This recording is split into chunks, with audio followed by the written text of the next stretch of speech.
12K. 2 ans plus tard, parce que c'était le 2 octobre 2023 que Blaise Option avait lancé la saison 1 de la série 12K. Il avait lancé le tout premier épisode, je me souviens, ça fait 2 ans aujourd'hui. Et 2 ans aujourd'hui, il nous lance la saison 2, 2 octobre 2025, et il nous fait 5 épisodes, 5 premiers épisodes du K1. Et je sais pas, en tout cas pour moi, je vais vous dire à la fin ce que je pense, mais déjà l'intrigue, on va parler un peu de l'intrigue, du casting, et voilà, de mon avis un peu de manière générale de ces 5 premiers épisodes. Déjà de prime abord, quand on entre les 5 premiers, c'est-à-dire les 5 premières secondes, on assiste à un suspense qui n'a pas de nom. Pour ça, c'est sa marque déposée. C'est-à-dire, il vous met d'abord le suspense dans la tête. C'est-à-dire, on assiste d'abord un suspense, froideur, peur, magie noire, on ne sait pas ce qui se passe. Les 5 premières secondes.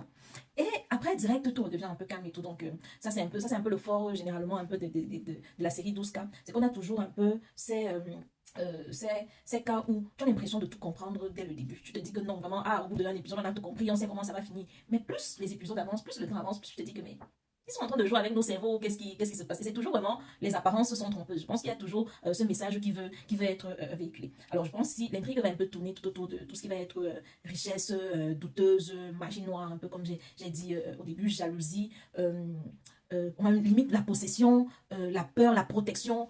Il y a tellement de sujets qui sont pour moi traités dans ce cas ou qui vont être traités qu'on va découvrir, parce que là on a que les 5 premiers épisodes et vraiment je vous assure que ceux qui ont raté, vous avez raté quelque chose, mais bon, heureusement que c'est sur YouTube et que vous pouvez aller regarder à n'importe quel moment. Pour moi on va un peu revenir vite fait un peu sur le casting. Pour moi le casting il est, ça va, pas mal.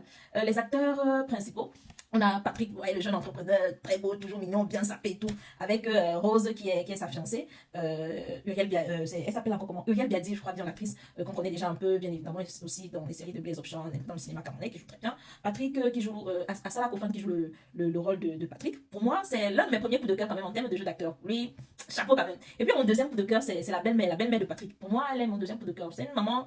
J'ai bien aimé son jeu d'acteur, elle sait se fondre dans ce qu'elle exprime en fait. Pour moi, elle s'exprime, elle sait se fondre. Il y a le lutteur là, je me suis dit que le gars, ce n'est pas ça. Il est trop gentil, il était trop gentil au début. En tout cas, je ne vais pas vous spoiler un peu ce qui se passe. Mais lutteur, je savais qu'il y avait un petit truc. Il y avait un truc qui n'allait pas.